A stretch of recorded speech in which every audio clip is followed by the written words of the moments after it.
Alrighty, welcome everyone. I'm Teeaboo and I am here for more Retro Monday OVAdrive, and that means Patlabor episode 2.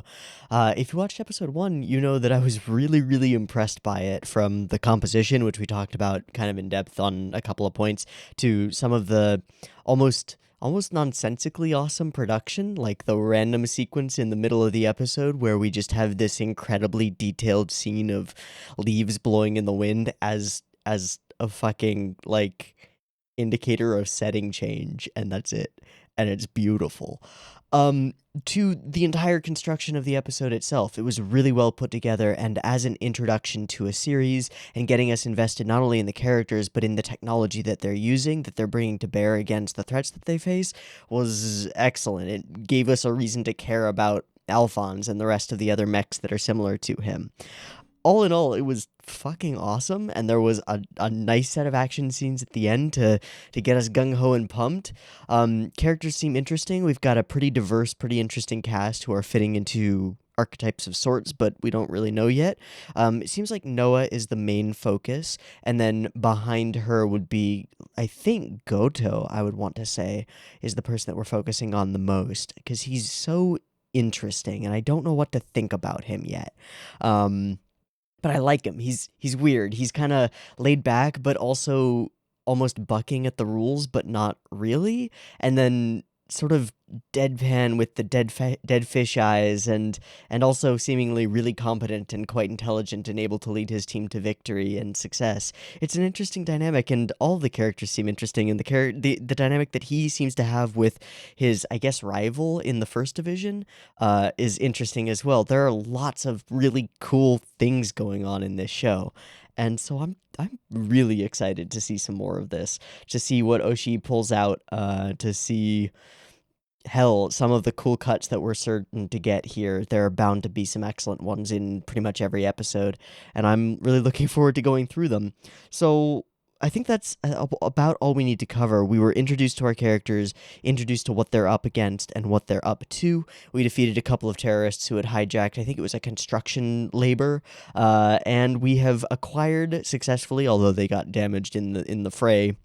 We have successfully acquired our new model labors, which we'll be using for, I assume, the rest of the series, since they're so front and center in all of the media that I've seen about it. That's all we got. What are we gonna get next? I don't know. More missions, probably. More character development in the meantime, hopefully. Other than that, I don't know. Throw anything at me, Patlabor. You've proven yourself already, so hit me with your best or your worst. I don't really care. Just hit me with some good stuff.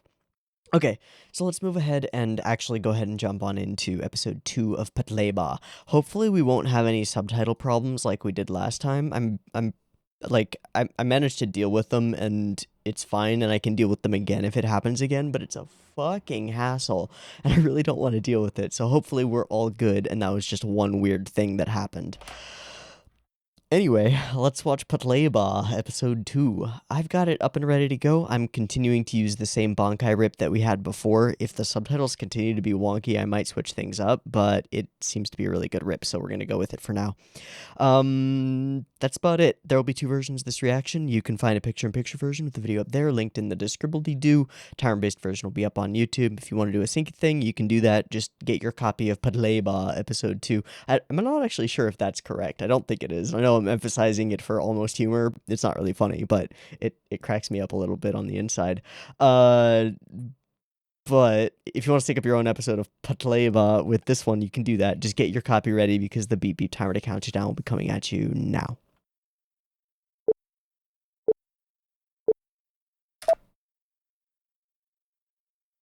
Okay, so this is going to be the intro each time. Okay.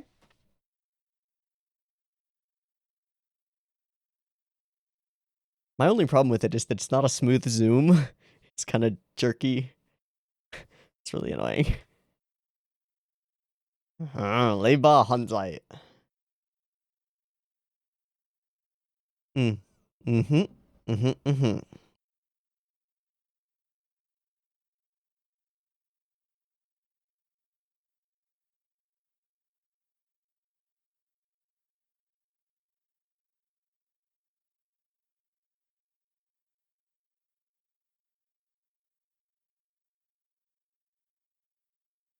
How long is that intro? It's 50 seconds.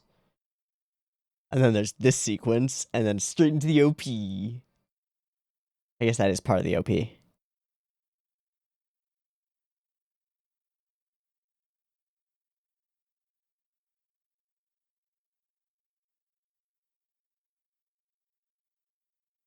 It's so fucking upbeat.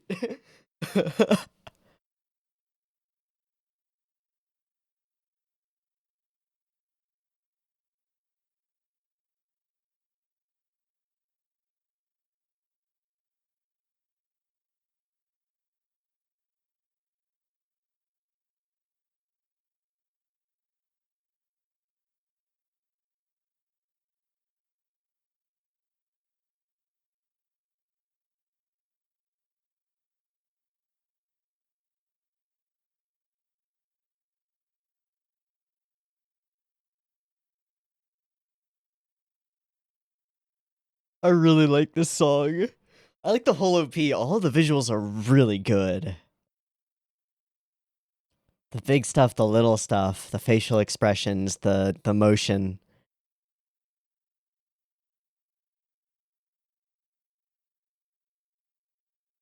Nothing impossible. It's so good. It's so good. Okay. All right, we got another thing over the speakers.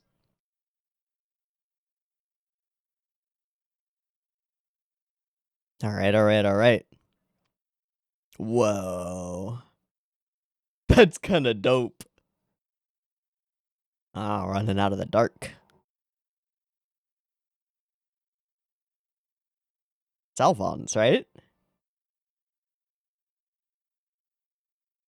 Oh. Again with the little bit of jerkiness. I wonder if that's in the original copy or something with the encode. My magical power of fading in. Oh shit.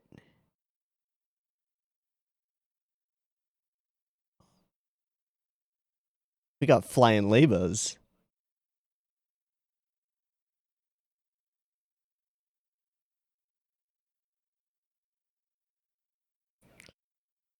Hell yeah.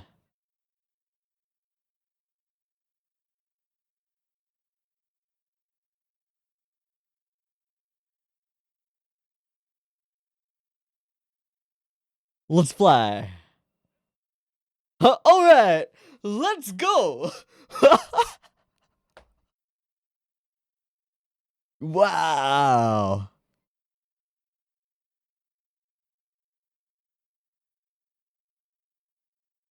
And we're sinking.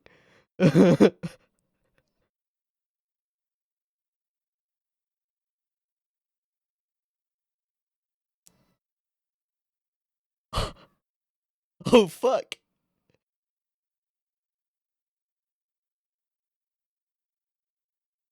Was it all a dreamy meme? Aww. But flying would be so fun. Okay, so she was having super robot dreams. Okay. That was the transition.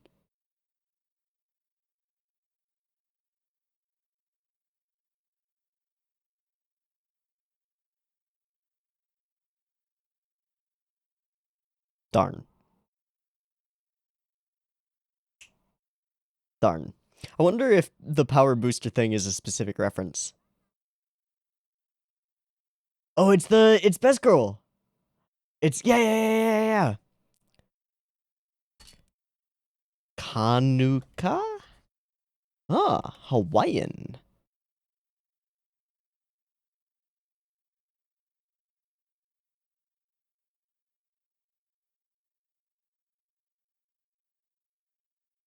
You had some info.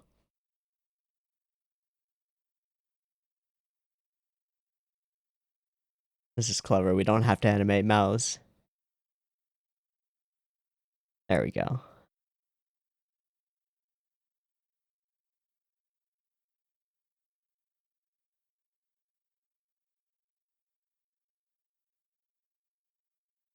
That's a big plane. Alright, let's meet you, Kanuka Clancy. Hello, Kanuka Clancy.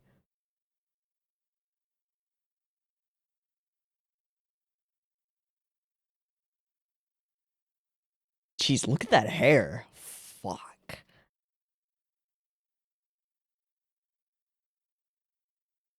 Oh. Look at that hair, though.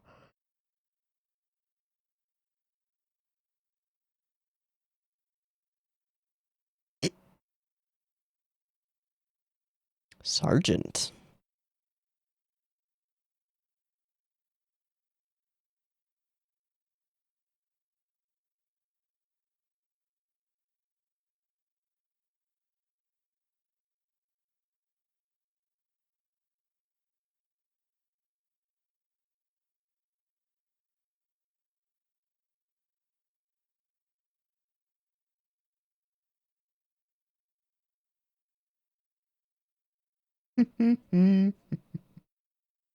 The Terror Network. Oh boy.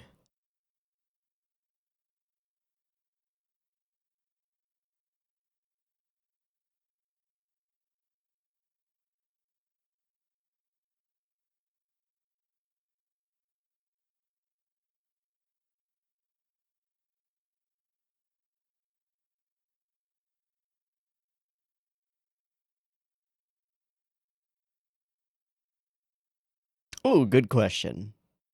Fucking hell.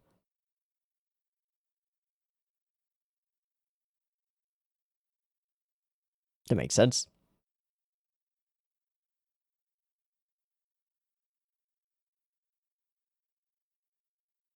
Sister City?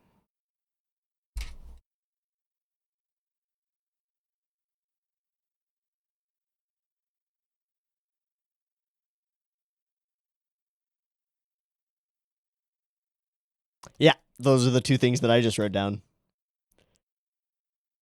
No, but we're doing this for exposition. Come on. Give me the deets.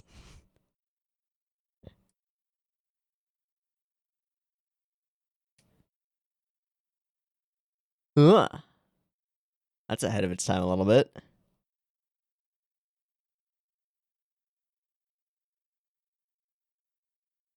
Giant dam.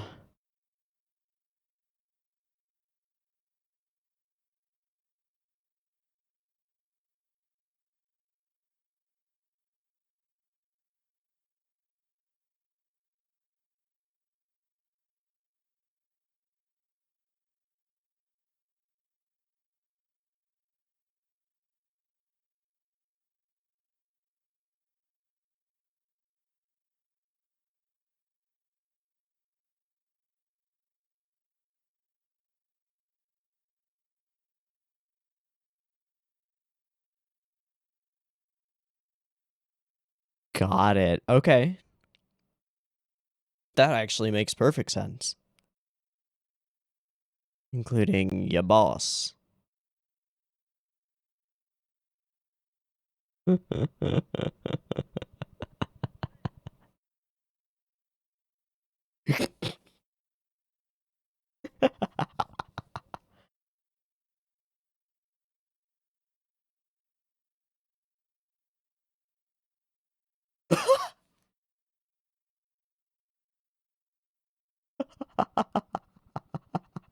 She is completely unfazed, absolutely unflappable. I'm in love. Yup. All right, that is a lot of show of force. I get the feeling that these two know each other to some extent. I don't know.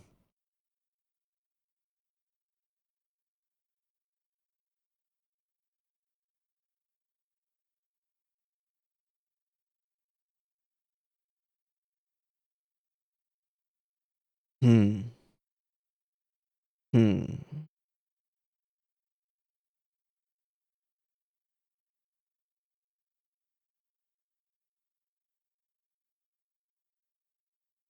All right, so we've got a likely target.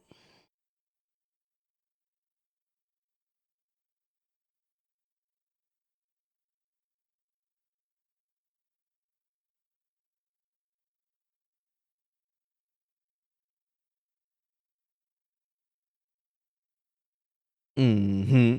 You mean our main characters? Sweet. That's a lot of traffic. A lot of effort to color all those cars, too.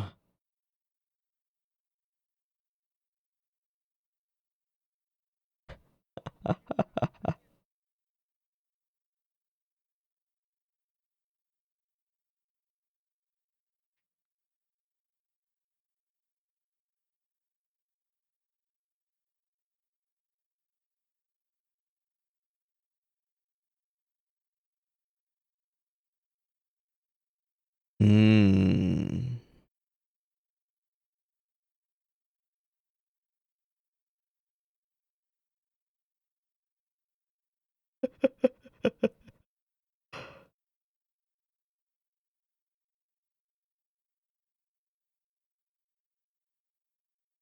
Just peace and quiet over here. Ah. Oh, look, McDonald's is still here.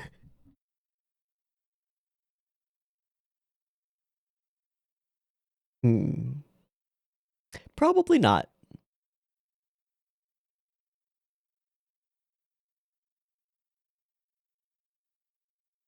Hey, don't litter inside Alphonse.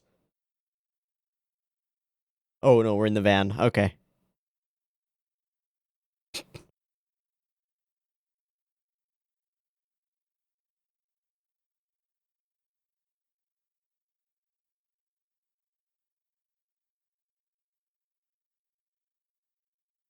Oh boy. Yes. It. It. What is that?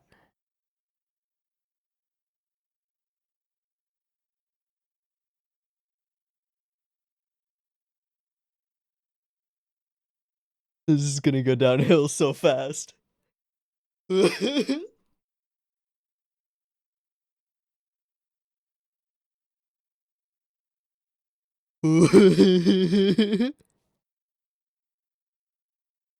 Alright, we extricated ourselves.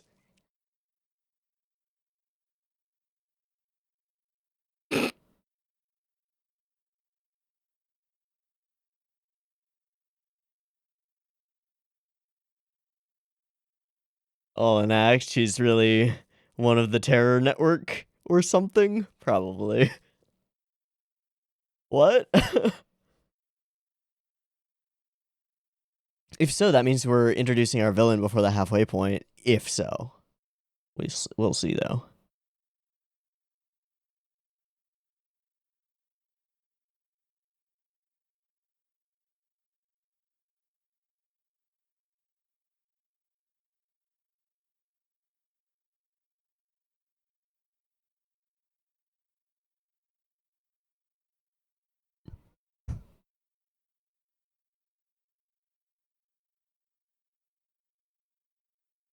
It's a lot of things to go wrong. Wonder if that was intentional.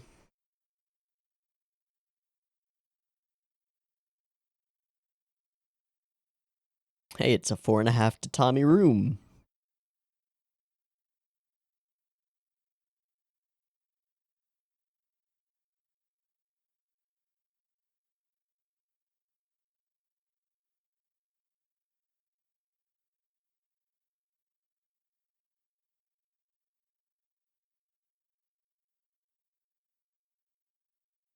I'm sure you'll have enough to do.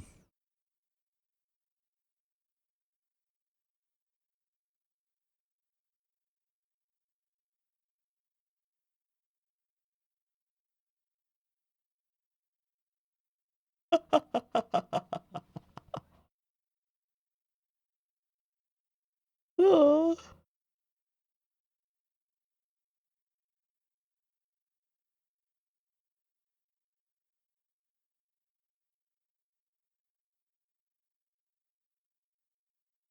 fair point.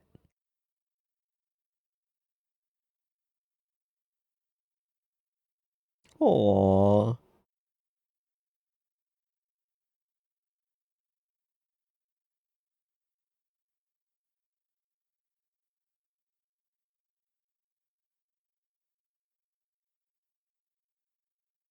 Ugh. Extra bitter sea chicken?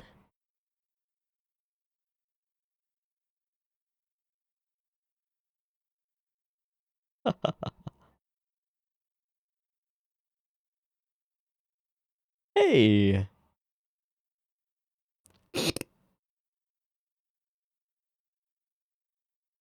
Where in this mess is Noah? Or is she out getting food?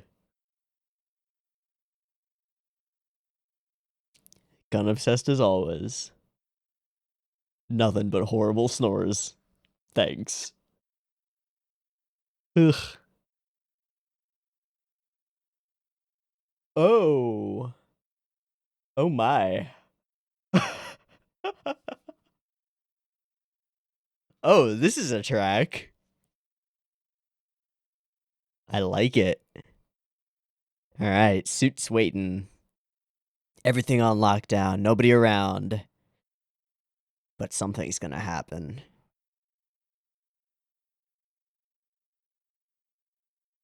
Aw, it's over?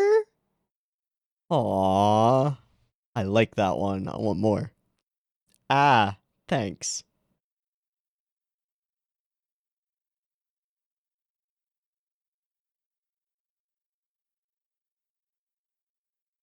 Hmm.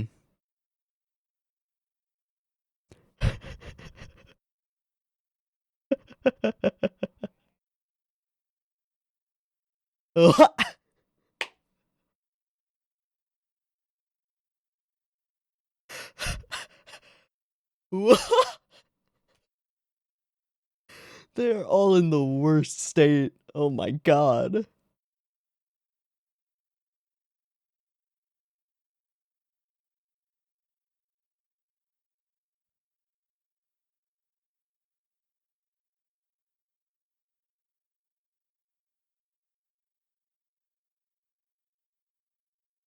Alright, just the mayor.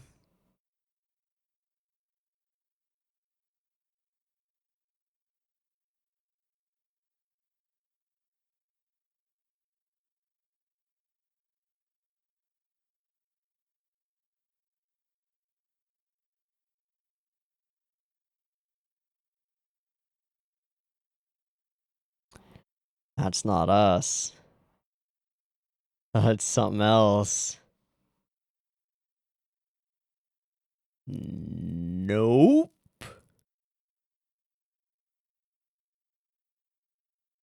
A plant. A problem.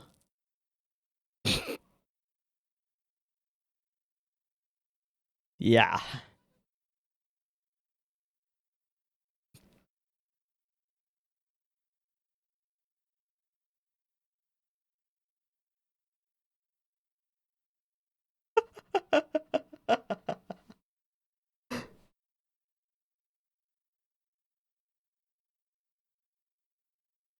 Alright, let's go fix the problem.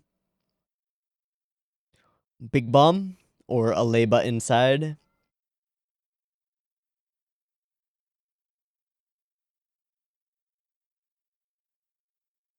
You can't duck under? You can't slide?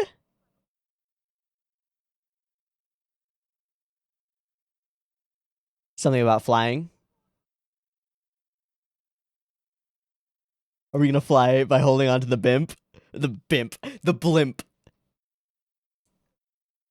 I think they're serious. Sweet. Co-pilot isn't having any of that. Hell yeah. Yeah.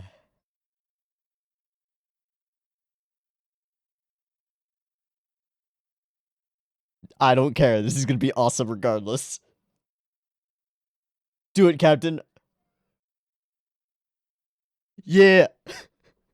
Yeah. Fuck yeah. Rule of cool. Let's go.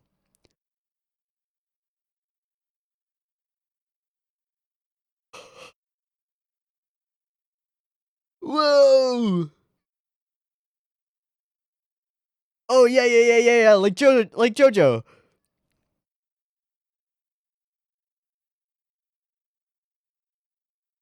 That's so cool. I mean, it's the simplest obstacle, but that's so cool. Why the birds settling around it? Oh, so that they can dramatically fly away when it starts to open. That seems like a lot of missiles. I think. Something worse? Some kind of directed energy weapon?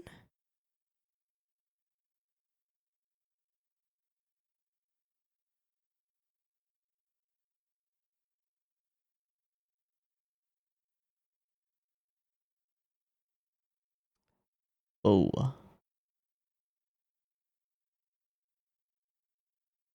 Oh. Okay, so we're on our own. No bomb squad.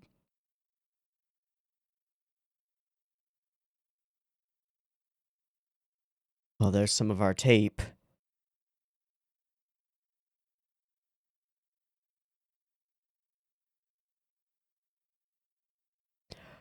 But we're not trained? Honestly, yeah, I mean, she's the mechanic, right? Or more of a mechanic.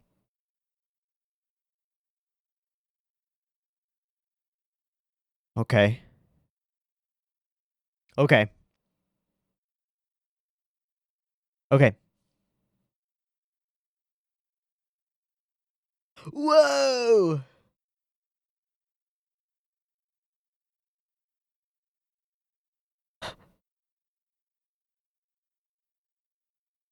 Yes, ma'am. Okay. Very careful. Oh, geez, I thought we were gonna be real delicate with it. Just ripping and tearing. Oh, that's a complicated system. Cut the... What, blue, red, yellow, green? Which one?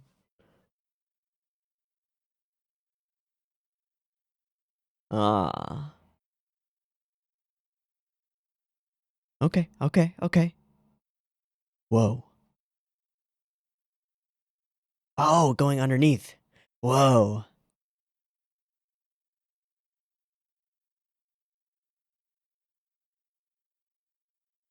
This track is perfect for this. The screws themselves go clockwise. Ooh, that's clever. Clever little bits. And the tension builds.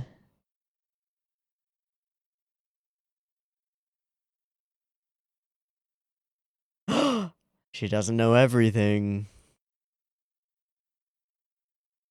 Okay, we didn't explode. Time ticks away. Tension, tension, tension.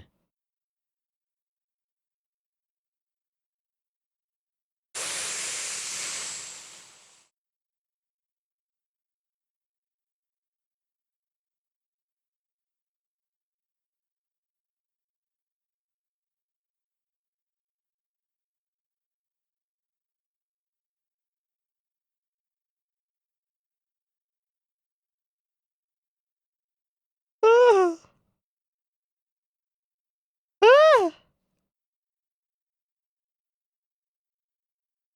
The other one's explode. Fuck! And there's no way to tell? Fuck!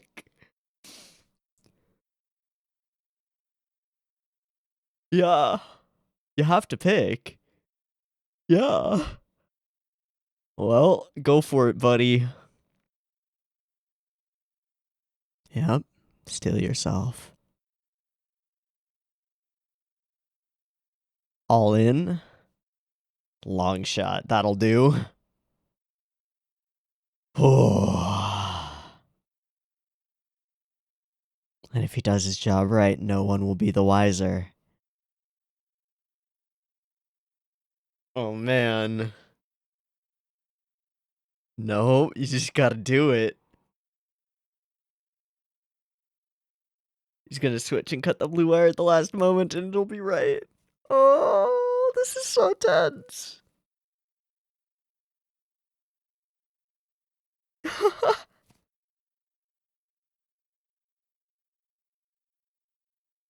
Yeah, switch at the last minute. Oh my god! Was that Clancy's arm? Holy fuck.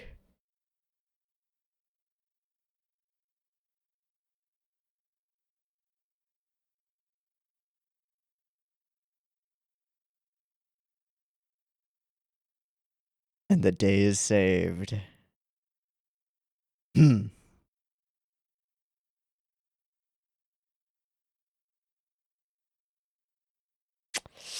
Yeah.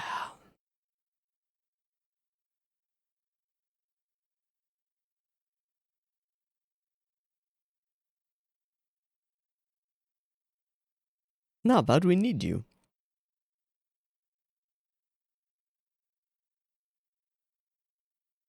That makes sense, honestly, dude. Fill out the paperwork, please.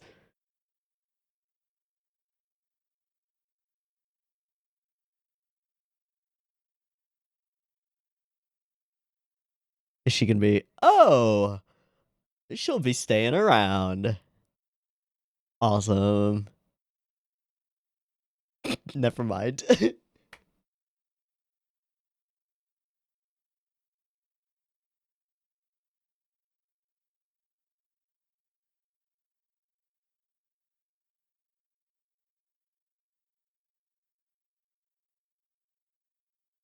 Long shot.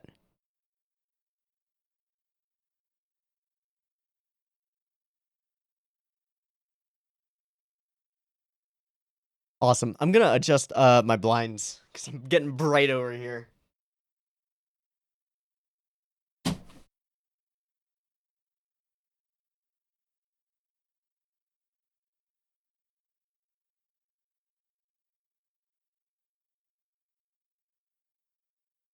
That's a smidge better. Okay, so there should be a little thing at the end. Don't know what it'll be.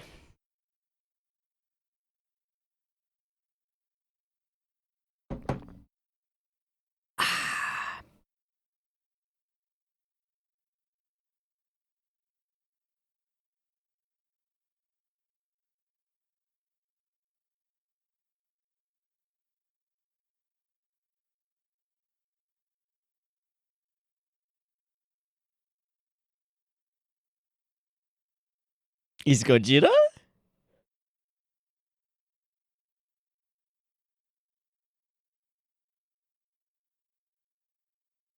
Okay.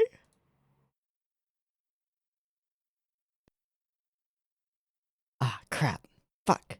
It reset. God damn it. That means I have to change all the audio stuff. Nah. Okay, that's fine. So, while I'm getting that set, I'll start talking. Another really solid episode, I think, of Patlabor. I mean, really, again, another really solid episode. Straightforward. Got a thing to stop. Got to do it. Got some character moments and interactions and things and stuff in the middle, and before things actually get heated. Got some exposition on some threats that may be continuous. We'll see. Networked threats like the Terror Network, which is great and scary. Some goofy bits, some crazy, some crazy imagery, some awesome stuff. Just hopping this little highway that goes over the other highway using a blimp is the coolest idea, and it works in execution too. And they didn't go too hard on trying to make it seem more fantastic than it was, but god, it was excellent. And as a payoff for the initial bait and switch of the dream that opens the episode, it's perfect, right?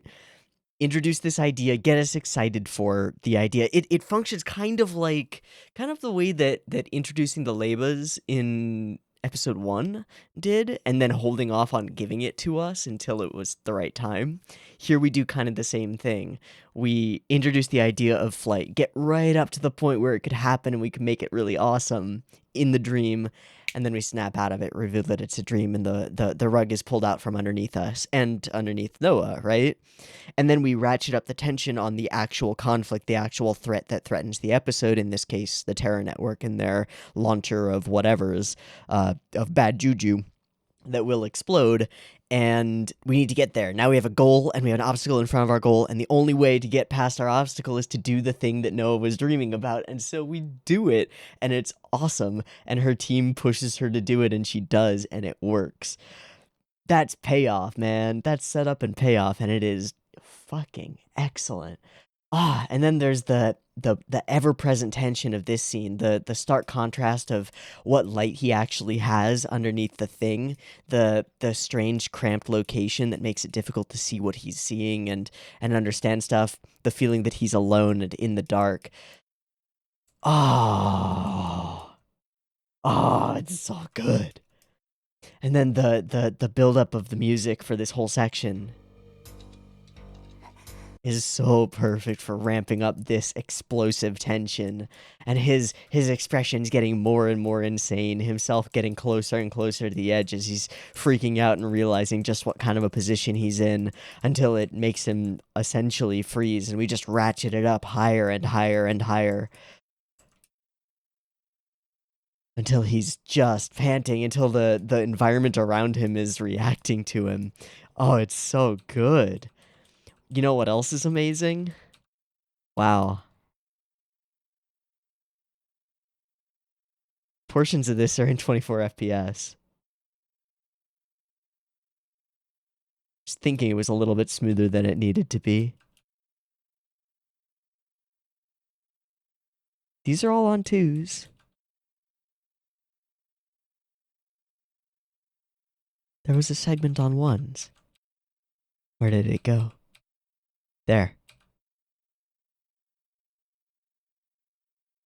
Yeah, that whole segment is all on 1s. All of the color work, all of the line art, all of the shading, everything. Wow. That's a lot. Tense and tense and tense and tense, and then pull out the rug again, but in a different way. You did it! Fucking hell. Absolutely best girl. Can't deny it now. Excellent. The dynamics between characters are awesome. Seeing them function as a squad, seeing them give each other shit as they're like hanging out and waiting for actual stuff to go down, doing the whole hurry up and wait sort of routine. Awesome. The way they give each other shit that, like, for not understanding things that we as the audience need to understand and then eventually give over the explanations is excellent. It's again serving to mask exposition with emotional context, the same way that we did before when the one guy runs out of the place to his commanding officer who's just waiting in the field. It's the same kind of vibe where we're masking exposition with emotion. And it's good, man. It's good. All right, so this whole segment is going to be there at the beginning of each episode. Fine, cool. And then the OP is solid. I gotta reiterate, I really like the OP, especially going through it again. It's so bouncy and energetic and upbeat. I just can't hate it. I can't dislike anything about it. It's so good. And it's so goofy in that, like, the lyrics are a love song to the mecha and about like, oh, your metal body makes my heart go doki doki. Essentially, it's ridiculous, but it's great. And then the actual stuff that's going on in the OP is gorgeous as well. The little bits and the story that it tells, or little vignettes of story that it tells. Like that's so animated. I know that's a weird thing to say because it's all animated, but it's so animated. I love it. I love it a lot. Okay. So, enter in. We ended last time with getting our Leibas. Now we're much further into the future and working as a team, playing cards and stuff, just waiting for something to go wrong. We get to see some of the support system in play with all of the members of the mechanical crew getting everything ready, which is pretty darn cool. I really like something about this whole segment. It's the darkness and the light and the contrast and the way that it's all put together. It's cool. And I really like this, seeing just the scale of these almost mundane looking revolvers. Like if you removed the people from the frame, you might not be able to really determine that these are supposed to be gigantic, but they are. They're huge, and that's crazy. I assume that they're meant to be like one-to-ones of the new Nambu. I assume. Let me Google the new Nambu really quick. New Nambu revolver. Yeah, they're really similar.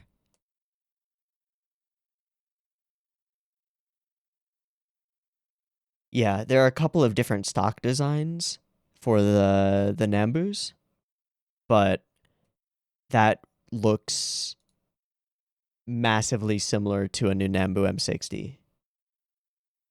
Just really fucking big, which is cool. Okay. Anyway, moving along.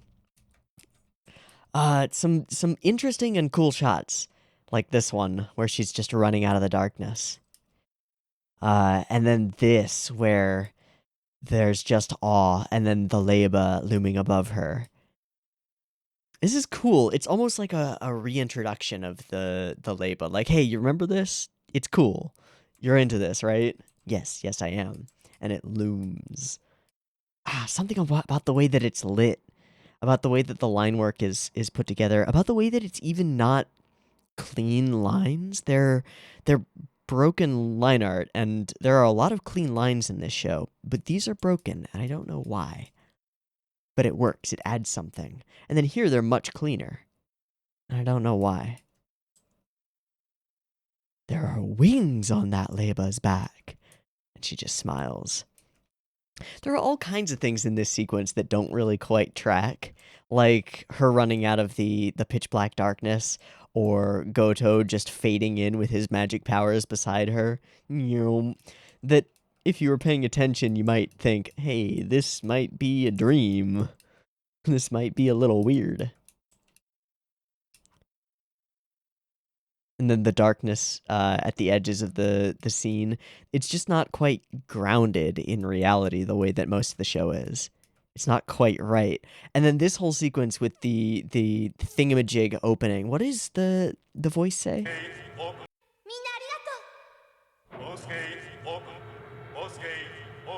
I don't know. Forcegate? I don't know.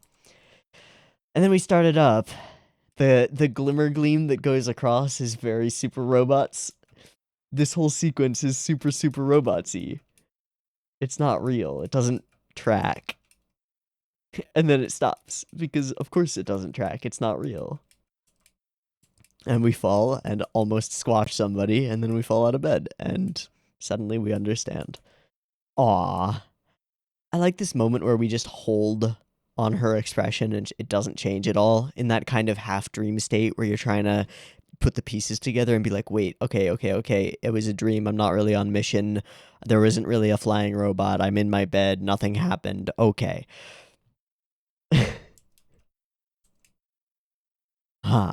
Darn it. And then there's this transition, which is super weird. I don't know what to think about it, or if I can offer any analysis for it. It's just weird. The phone begins to ring just a little bit, and then zoom.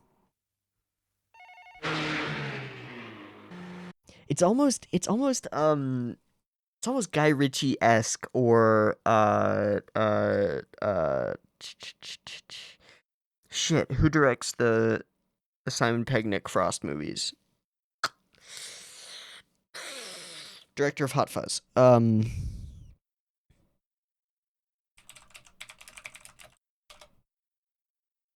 Edgar Wright, thank you.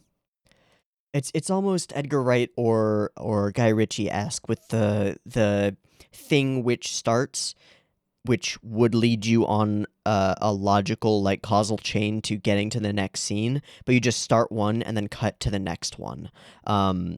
Like, pull coffee from cabinet, boom, coffee's done, right? start on the chain, skip to the end. That's kind of what happens here. The call that she gets, we can assume, is the thing which leads to her getting into the car and getting on her way, but we don't get to see the in-between. It's just compressed, like if you had a timeline and you just folded it. It's an interesting way of doing transitions. Effective, but it can be a little bit weird. It's not overdone here, which is great. Okay, and then there's this pretty drawn out sequence where we hold this shot. We've got a loop for the streetlights going by, effectively a loop. We've got enough scrolling backgrounds of clouds that we don't really have to worry about it. We've seen enough of them to know that they're everywhere. So we've got a scrolling background of clouds, no sweat, the loop of these, and other than that, there's pretty much nothing animated in the scene. The driver's hands don't move too much. The driver's eyes don't move too much. Almost nothing moves. It's just pretty simple. And we hold it that way. Now, she moves a little bit a couple times, but we don't have to animate their faces for this whole sequence once we've got the loop in place, and that means we can deliver a bunch of exposition with no additional effort for the animation crew, which is tight. It's pretty fucking clever, I think. With the framing of the mirror on the top half of his face, so that we get very little. It's pretty fucking clever. Alright, we introduce Kanuka Clancy. Hello, Kanuka Clancy. And the thing that stands out to me, besides these scrolling backgrounds, which are ever present it seems, is the amount of effort in her hair, and there it is. It's all on ones, baby. 24 frames per second on all of her hair motion. How do you make it look stand out? You make it stand out. Oh, there it goes. Now it's on twos. As the motion gets a little bit more, it switches to twos. Neat. Alright, and then there's the close-up, which we kind of saw in the preview thing, but I want to frame-by-frame it anyway. Boom.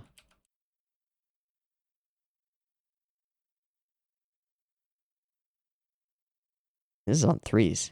Fours. Threes. Twos. Ones.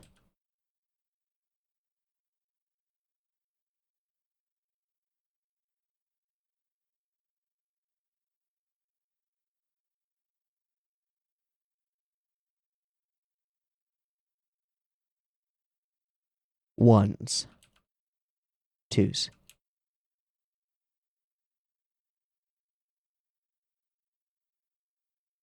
Threes. Whoa. Whoa. I'm geeking. I'm geeking a little bit here. That's so cool. I don't know how to express why that's so cool. What it is, its mastery is what it is. Let's watch it again. And there's the ones.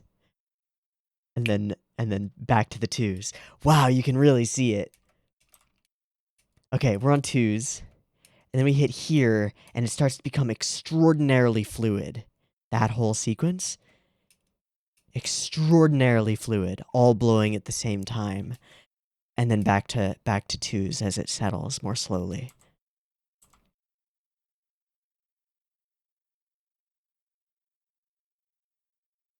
Giving the impression of like a light breeze turning into a gust and back into a breeze, and then settling. Whoa! All by altering frame rate. And a whole lot of animation effort. You don't put that effort into a close-up of a character's face unless they matter. I want to frame by frame it again. I'm sorry. I know this is probably geek stuff, but okay, we're on threes. 1, 2, 3. 1, 2, 3. 1, 2, 3. 1, 2, 3. 1, 2, 3. Twos. Twos. Twos. Ones.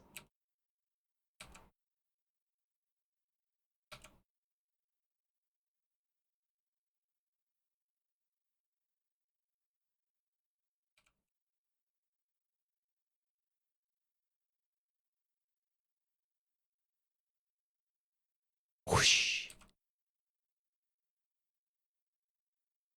And the hair on the left side of her bangs gets pushed further because that's where the wind is blowing from.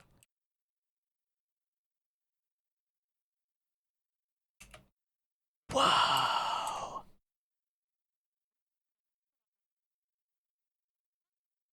What happened?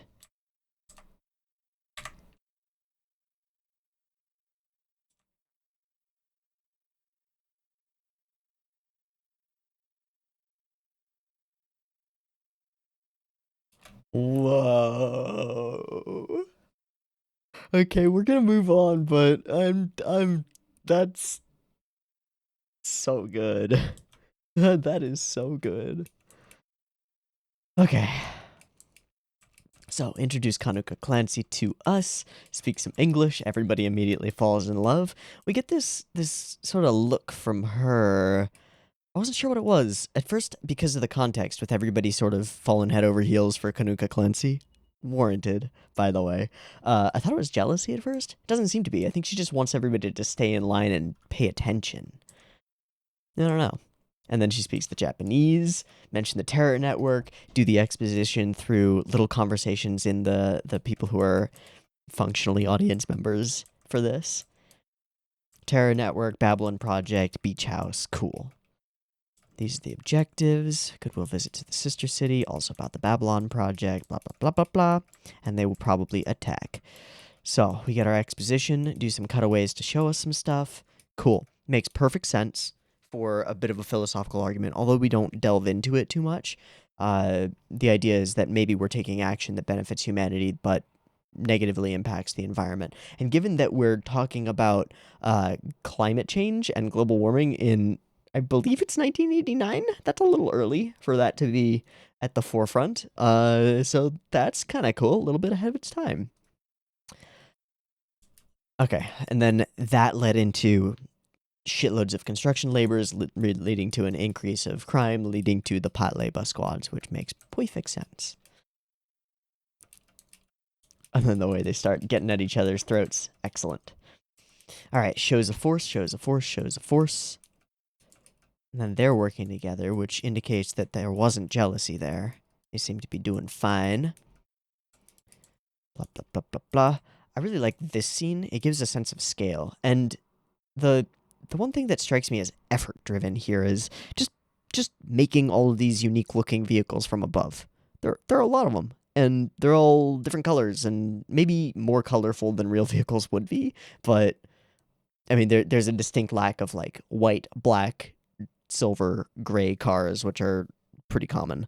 But it gives a sense of scale. It gives us a sense of difference. These are all people. They're all trapped in traffic. It works. And then as we jump around to their caricatures of road rage, it just sort of cements that into us. It's like, yeah, this makes perfect sense. All right, yeah, their pride wouldn't let them call in units. We've got the stark contrast between where Noah is set up and where the others are set up. Something is fishy here. The proof is in the pudding. McDonald's exists. It's like a cockroach. He happens to go off to pee and ends up finding himself in the way of her, with her hands behind her back, immediately asking if he's a policeman. Interesting.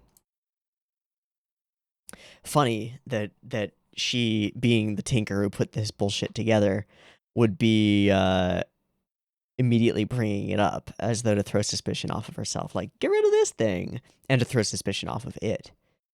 Pointing out the thing that shouldn't be there so that it looks like it should, because it's a police thing. It's clever. Clever, clever. Clever, clever.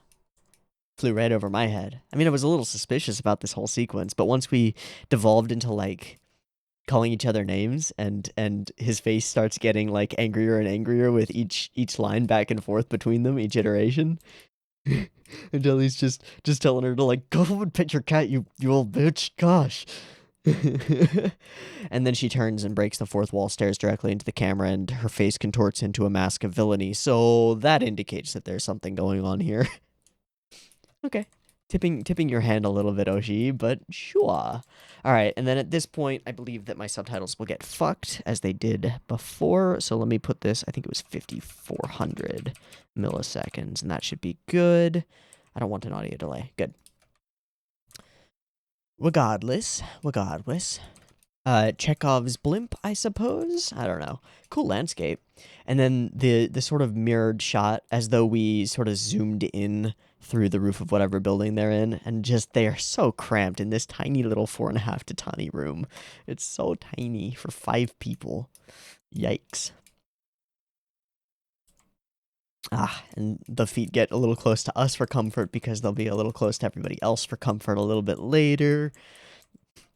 At each other's throats, lots of good banter, lots of good fun stuff. And then the note-taking, nice and goofy. And then the sleepy time, nice and goofy. Alright.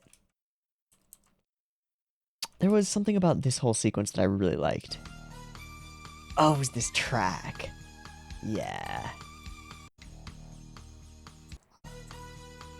Yeah, I really like this track. Okay. And the suits and the darkness and the use of shadow throughout is really awesome. And then just how sleepy they are. Excellent. And then as part of... So many visual gags packed into this episode. Really like it. Okay, and we eventually figure out that the thing is happening, and we start going crazy about it, and there are a couple of sequences of animation that we need to look at. Again, the visual gags. Almost as though she's spinning her wheels before getting going. It's goofy. Now, where's the big background animated sequence? Because there is one. I just don't know where it is. Can't get past this. Can't go under it. Get the blimp. Love the blimp captain. So in on this plan immediately. I don't know. Just grab onto it.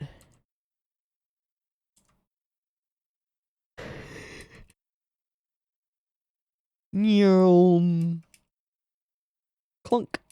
And then the just scale of the fingers tearing through. Horrifying. Yeah, this sequence. Okay.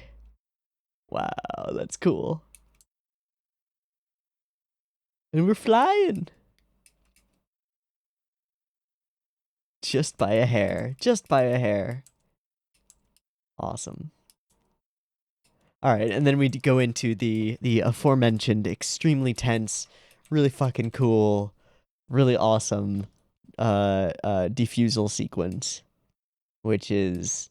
It's just good suspense, man. It's just good suspense. Put a character who's not necessarily the most competent person on the team, put him in a really tough situation where the lives of everyone around him, presumably, including himself, depend on him making the right choices, and actually, depend on him following perfect instructions, which is fine, right? Kanuka knows what to do, until there are hiccups. 2 yellow wires. Oh shit. The blue and the red don't know which is which. Oh shit. Now it's on him. Oh shit. He tries to offload that burden to Noah. Which one would you cut? And can't. She doesn't have a better answer than he does. He has to make a gamble. It's interesting. Scary. Tense. Intense. And that's what makes it good.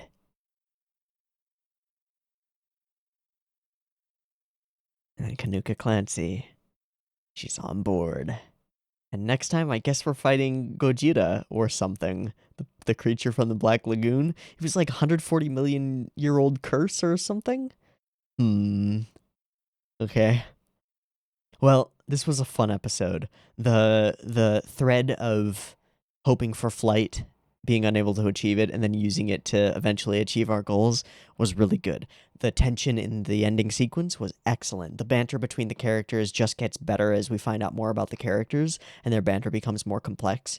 The way that we hide exposition into that banter is excellent. General animation, production, design, color, stuff, real good. Composition, again, extraordinary, all throughout.